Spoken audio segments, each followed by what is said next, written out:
তিলাওয়াতের ভাজে ভাজে সুরের অলংকার, এ কোরআন বাণী যে আল্লাহর, এ কোরআন বাণী যে আল্লাহর। আসসালামু আলাইকুম ওরহমতুল্লাহি ওবরাকাতুহু। আসুন্নাহ ফাউন্ডেশনের অনন্য আয়োজন সহজ সূত্রে কোরআন শিখির চতুর্থ পর্বে আপনাদেরকে স্বাগতম।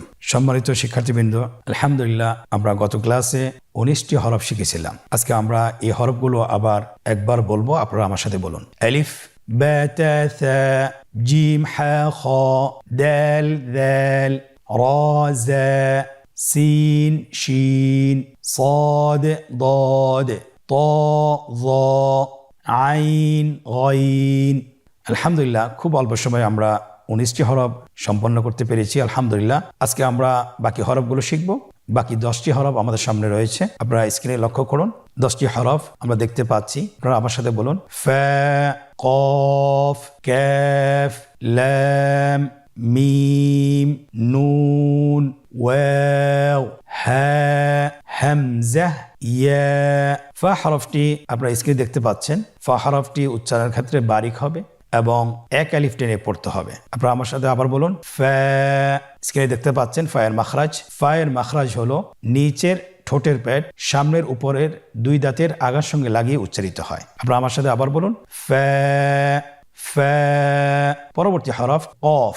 ফায়ের একটি নোক্তা, কফের দুইটি নোক্তা। আমরা যদি পার্থক্য করতে চাই ফা এবং কফের মধ্যে, কিভাবে বুঝবো? ফায়ের উপর এক নোক্তা, এক ফোঁটা, এবং কফের উপর দুইটি ফোঁটা। কফ উচ্চারণের ক্ষেত্রে একটু মোটা করে উচ্চারণ করতে হবে। আপনারা আমার সাথে আবার বলুন। কফ। আরেকবার চেষ্টা করুন। কফ। কফ উচ্চারণের ক্ষেত্রে অবশ্যই 3 আলিফ টেনে পড়তে হবে। আবার বলুন। কফ। কফের মাখরাজ স্ক্রিনে লক্ষ্য করুন। এখানে আমরা মাখরাজের বা উচ্চারণের স্থান দেখতে পাচ্ছি। কফের মাখরাজ হলো জিহ্বার গোড়া তার বরাবর উপরে তালুর সঙ্গে লাগিয়ে উচ্চারিত হয়। জিহ্বার গোড়া তার বরাবর উপরে তালুর সঙ্গে লাগিয়ে উচ্চারিত হয়। আপনারা উচ্চারণ করুন। কফ। আবার বলুন। কফ। আলহামদুলিল্লাহ আজকের আমরা 2টি হরফ শিখলাম। তৃতীয় নম্বর হরফটির নাম হলো কাফ। তৃতীয় নম্বর হরফটির নাম কাফ। কাফ উচ্চারণের ক্ষেত্রে অবশ্যই পাতলা করে উচ্চারণ করতে হবে এবং 3 আলিফ টেনে পড়তে হবে। আপনারা আমার সাথে চেষ্টা করুন। কাফ। আবার বলুন। কাফ। কাফের মাখরাজ আমরা স্ক্রিনে দেখতে পাচ্ছি। কাফের মাখরাজ হলো জিহ্বার গোড়া থেকে একটু আগে বাড়িয়ে তার বরাবর উপরে তালের সঙ্গে লাগিয়ে উচ্চারিত হয়। তাহলে আমরা কফ যেখান থেকে উচ্চারণ করেছি একটু আগে বাড়িয়ে সেখান থেকে আমরা তার বরাবর উপরে তালের সঙ্গে লাগিয়ে হরফটি উচ্চারণ করব। আপনারা আবার চেষ্টা করুন। কাফ।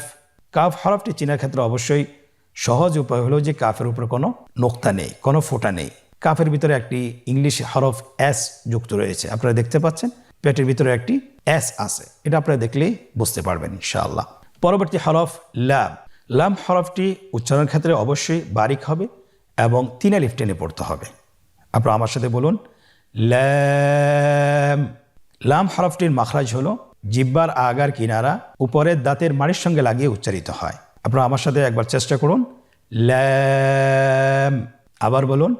লাম। পরবর্তী হরফ আমরা যেটা দেখতে পাচ্ছি স্ক্রিনে লক্ষ্য করুন। মিম। হরফটির নাম কি? মিম। মিম হরফটি উচ্চারণের ক্ষেত্রে অবশ্যই বারিক হবে, পাতলা হবে এবং 3 আলিফ টেনে উচ্চারণ করতে হবে। আমার সাথে আরেকবার চেষ্টা করুন। মিম। আবার বলুন। মিম। হরফটির উচ্চারণ স্থান 2 ঠোঁটের শুকনো স্থান থেকে উচ্চারিত হয়। এই যে আমরা 2টি ঠোঁট দেখছি, এটা যে শুকনো অংশ আসছে সেখান থেকে হরফটি উচ্চারিত হয়। হ্যাঁ, 2 ঠোঁট চেপে ধরে আমরা উচ্চারণ করব। মিম। আবার বলুন। মিম। আলহামদুলিল্লাহ আমরা আজকের পর্বে অনেকগুলো হরফ শিখলাম। পরবর্তী হরফের নাম হলো নুন। আপনারা স্ক্রিনে দেখতে পাচ্ছেন নুন হরফটির উপর একটি নোক্তা রয়েছে। একটি নোক্তা যদি থাকে তাহলে আমরা বুঝতে পারবো যে এটা হরফটি হলো নুন। নুন হরফটি উচ্চারণের ক্ষেত্রে অবশ্যই পাতলা করে উচ্চারণ করতে হবে এবং 3 আলিফ টেনে পড়তে হবে। আপনারা আমার সাথে বলুন। নুন। আরেকবার চেষ্টা করুন। নুন। নুন হরফটির উচ্চারণ স্থান হচ্ছে জিহ্বার আগা তার বরাবর উপরে তালুর সঙ্গে লাগিয়ে উচ্চারিত হয়। আপনারা স্ক্রিনে দেখতে পাচ্ছেন জিহ্বার আগা তার বরাবর উপরে তালুর সঙ্গে লাগিয়ে উচ্চারিত হয়। আপনারা জিহ্বার আগাটা তার বরাবর উপরে তালুর সঙ্গে লাগিয়ে উচ্চারণ করুন এবং আমার সাথে বলুন। নুন। আবার বলুন। নুন।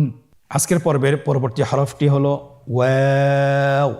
আমরা স্ক্রিনে দেখতে পাচ্ছি ওয়াও হরফটি উচ্চারণের ক্ষেত্রে বারিক হবে এবং 3 আলিফ টেনে পড়তে হবে। আপনারা আমার সাথে বলুন ওয়াও ওয়াও। 2 ঠোঁট গোল করে মাঝখানে ফাঁক রেখে হরফটি উচ্চারণ করতে হবে। আপনারা আমার সাথে বলুন ওয়াও। আবার বলুন ওয়াও। আবার বলুন ওয়াও। আলহামদুলিল্লাহ, আমরা 7টি হরফ শিখে ফেলেছি। বাকি 3টি হরফ আমরা এখন শিখব। আপনারা স্ক্রিনে লক্ষ্য করুন। পরবর্তী হরফটির নাম কি? হ্যাঁ। হ্যাঁ হা হরফটি উচ্চারণ ক্ষেত্রে অবশ্যই বারিক হবে এবং 1 আলিফ টেনে পড়তে হবে। আপনারা আমার সাথে বলুন হ্যাঁ। হ্যাঁ হরফটি উচ্চারণের স্থান কণ্ঠনালীর শুরু হতে, অথবা আমরা যদি আরবিতে বলি হলকের শুরু হতে এই হরফটি উচ্চারিত হয়। কণ্ঠনালীর শুরু থেকে উচ্চারণ করুন হ্যাঁ। হ্যাঁ। আলহামদুলিল্লাহ। পরবর্তী হরফটির নাম হলো হামজা। পরবর্তী হরফটির নাম হামজা। হামজা হরফটি উচ্চারণ ক্ষেত্রে বারিক করে উচ্চারণ করতে হবে এবং এখানে টেনে পড়া যাবে না, দ্রুত পড়তে হবে। আপনারা আমার সাথে বলুন হামজা। হামজা। হামজা হরফটি উচ্চারণের স্থান হায়ের মতোই। হা হরফটি যেখান থেকে আমরা উচ্চারণ করেছি একই জায়গা থেকে আমরা হামজা হরফটি উচ্চারণ করব হলকের শুরু হতে। আপনারা আমার সাথে বলুন হামজা। আবার বলুন হামজা। মাশাআল্লাহ। পরবর্তী হরফটির নাম হলো ইয়া। পরবর্তী হরফটির নাম ইয়া। পরবর্তী হরফটির নাম কি? ইয়া। ইয়া হরফটি উচ্চারণের ক্ষেত্রে বারিক হবে এবং 1 আলিফ টেনে পড়তে হবে। ইয়া। আবার বলুন ইয়া।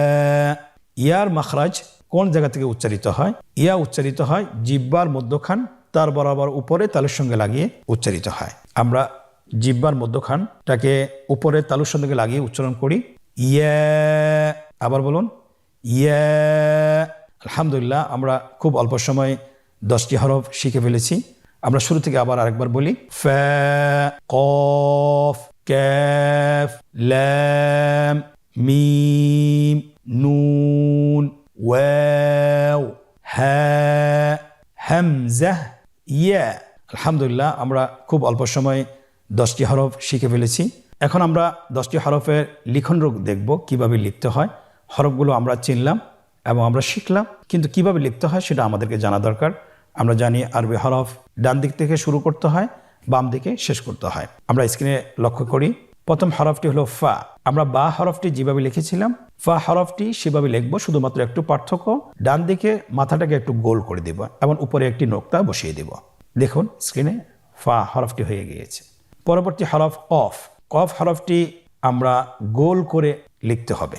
সিনের সেকেন্ড মাথাটা যেভাবে আমরা লিখেছি সেভাবেই সিনের সেকেন্ড মাথার মতো লিখব, শুধুমাত্র ডান পাশের অংশটিকে আমরা গোল করে দেব এবং উপরে 2টি নোক্তা বসিয়ে দেব, তাহলে হয়ে যাবে কফ। স্ক্রিনে দেখতে পাচ্ছেন কফ হরফটি কিভাবে লেখা হচ্ছে। পরবর্তী হরফ কাফ। কাফ হরফটিও একই রকমভাবে লেখা হচ্ছে। দেখুন ডান দিক থেকে শুরু করে বাম দিকে শেষ হলো এবং মাঝখানে একটি ইংরেজি হরফ এস এর মতো বসিয়ে দিলে হয়ে যাবে, কাফ হরফটি হয়ে গেল। পরবর্তী হরফটি আমরা স্ক্রিনে লক্ষ্য করি। লাম কিভাবে লিখতে হয়? আলিফের মতোই, শুধুমাত্র দ্বিতীয় অংশটি একটু গোল করে উপরের দিকে গিয়ে শেষ করতে হবে। লাম হরফটি হয়ে গেল। পরবর্তী হরফটি হলো মিম। আমরা দেখতে পাচ্ছি মিম হরফটি কিভাবে লিখতে হয়। স্ক্রিন লক্ষ্য করুন, মিম হরফটি লেখা হচ্ছে। খুব সহজেই মিম হরফটি লেখা হয়ে গেল। পরবর্তী হরফ নুন। নুন হরফটি কিভাবে লিখতে হয়? কফ হরফটি যেভাবে লিখিয়েছি সেভাবে লিখতে হবে, শুধুমাত্র কফের গোল অংশটি থাকবে না এবং সেখানে একটি ফোঁটা বসিয়ে দিতে হবে। দেখুন নুন হরফটি হয়ে গেল। আলহামদুলিল্লাহ। পরবর্তী হরফ ওয়াও। ওয়াও আমরা কিভাবে লিখব? আমরা শুরুতে যেভাবে র লিখেছিলাম শুধুমাত্র রয়ের উপরে মাথাটা গোল করে আমরা লিখে ফেলব। ওয়াও হরফটি লেখা হচ্ছে। আলহামদুলিল্লাহ, ওয়াও হরফটি লেখা শেষ হলো। তাহলে আমরা ওয়াও হরফটি এভাবেই লিখব। পরবর্তী হরফ হলো হ্যাঁ। হা হরফটি কিভাবে লিখতে হবে? দেখুন, যদি আমরা নুনের মতো লিখি শুধুমাত্র উপরের 2টি অংশ আমরা বের করে দেব, 2 দিক থেকে বের করে দেব। দেখুন হা হরফটি কিভাবে লিখছে? হা হরফটি লেখা হয়েছে। আলহামদুলিল্লাহ। পরবর্তী হরফ হামজা। হামজা হরফটি আমরা কিভাবে লিখব? স্ক্রিন লক্ষ্য করুন। আইনের উপরের যে অংশটি যেভাবে আমরা লিখেছি সেভাবে লিখতে হবে। দেখুন স্ক্রিন লেখা হচ্ছে। আলহামদুলিল্লাহ, স্ক্রিন লেখা হয়েছে। হামজা হরফটি লেখা হয়েছে। আজকের পর্বের শেষ হরফ ইয়া। ইয়া কিভাবে লিখতে হবে? স্ক্রিন লক্ষ্য করুন।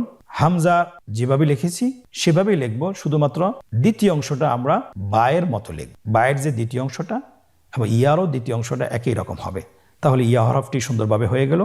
আলহামদুলিল্লাহ, আমরা তাহলে আজকের পর্বে 10টি হরফ শিখেছি, পাশাপাশি আমরা লিখন শিখেছি। আলহামদুলিল্লাহ, আমরা বারবার প্র্যাকটিস করার চেষ্টা করব এবং বারবার অনুশীলন করার চেষ্টা করব। আল্লাহ সুবহানাহু ওয়া তাআলা আমাদেরকে তৌফিক দান করুন। এখন আমরা একটি মজার পর্বে প্রবেশ করব, যেখানে আমরা আজকে কতটুকু শিখতে পেরেছি সেটা নিজেদেরকে যাচাইয়ের মাধ্যমে আমরা জানতে পারবো যে আমরা আজকের পড়াটা কি আমাদের সম্পন্ন হয়েছে কিনা। তাহলে আসুন দেরি না করে আমরা একটু দেখি আমরা কতটুকু শিখতে পেরেছি। আপনারা স্ক্রিন লক্ষ্য করুন, স্ক্রিন দেখতে পাচ্ছেন অনুশীলন। এখানে প্রায় 4টি প্রশ্ন রয়েছে।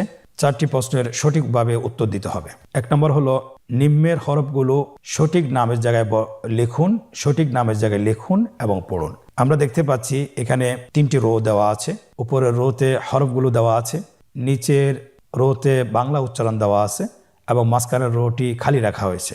শুধুমাত্র হরফগুলো সঠিক নামের জায়গায় লিখতে হবে। আমরা প্রথম হরফটি দেখছি ফা। ফা হরফটি তার সঠিক নামের জায়গায় বসানো হয়েছে। পরবর্তী হরফ কাফ, তার সঠিক নামের জায়গায় বসানো হয়েছে। পরবর্তী হরফ ইয়া, তার সঠিক নামের জায়গায় বসানো হয়েছে। এমনিভাবে প্রত্যেকটি হরফ তার সঠিক নামের জায়গায় বসানো হচ্ছে। স্ক্রিন লক্ষ্য করুন, বসানো হয়েছে। আলহামদুলিল্লাহ, প্রথম পর্বটি আমরা শেষ করতে পেরেছি। আজকের অনুশীলনের দ্বিতীয় পর্ব, রেখা টেনে হরফগুলোর সাথে নামের মিল করুন। আমরা জানি প্রত্যেকটি হরফের একটি নাম রয়েছে। আপনারা স্ক্রিন দেখতে পাচ্ছেন, ডান পাশে হরফগুলো দেওয়া আছে, আরবি হরফ দেওয়া আছে। বাম পাশে হরফগুলোর নাম দেওয়া আছে। শুধুমাত্র আমাদেরকে হরফগুলোর সাথে সঠিক নামের রেখা টেনে মিল করতে হবে। প্রথম হরফটি আপনারা দেখতে পাচ্ছেন কফ, তার নামের সাথে রেখা টেনে মিল করা হচ্ছে। পরবর্তী হরফ তার নামের সাথে রেখা টেনে মিল করা হচ্ছে। পরবর্তী হরফ তার নামের সাথে রেখা টেনে মিল করা হচ্ছে।